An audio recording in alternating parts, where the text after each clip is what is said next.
Bienvenue à l'étang de la Grille. C'est un étang qui fait 6 hectares de superficie en eau. C'est un étang en dérivation. Comme on peut le voir ici, on a un bel exemple d'ouvrage de ce type-là.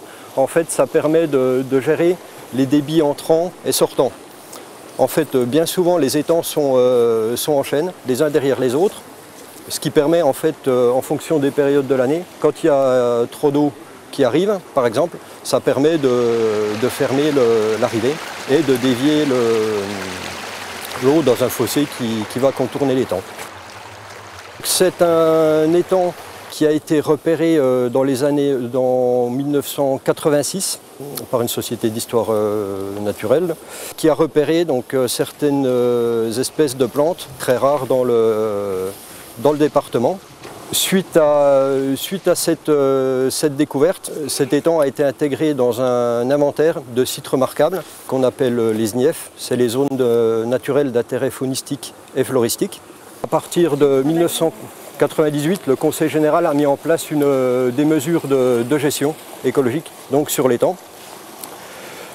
Et essentiellement en fait pour protéger une espèce qui entre 86 au moment où elle a été découverte et 98 avait déjà disparu de nombreux étangs aux alentours. Dans le territoire de Belfort, on a plus de 2000 étangs alors que c'est un tout petit département. Ça fait 2% du territoire, donc c'est le département français où on a le plus d'étangs.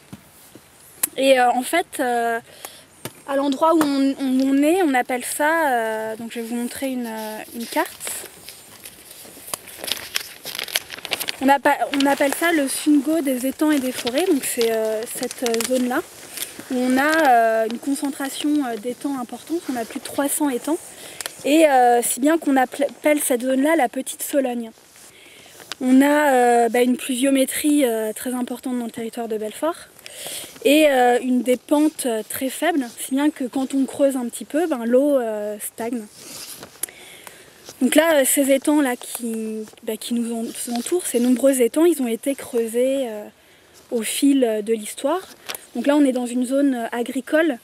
Donc en fait, ça permettait aux gens d'avoir un étang pour la petite production piscicole. Le réseau Natura 2000, c'est un réseau européen de protection de la biodiversité. C'est-à-dire que dans chaque pays européen, on a des sites importants pour la conservation de certaines espèces. Donc là, dans le territoire de Belfort, on en a 3, dont la zone étang et vallée du territoire de Belfort, et qui comprend justement la zone à étang, parce qu'on y trouve des espèces protégées à l'échelle européenne, donc des espèces d'oiseaux ou des espèces végétales. Et là, ici, à l'étang de la Grille, on a une espèce végétale qui est protégée, qui s'appelle la marsilée à 4 feuilles. Donc je vais vous montrer à quoi elle ressemble. Ça ressemble à un trèfle à 4 feuilles, mais en fait cette plante c'est une fougère aquatique. Et ce genre d'espèces, on appelle ça des espèces amphibies, c'est-à-dire qui aiment l'eau et qui aiment l'air.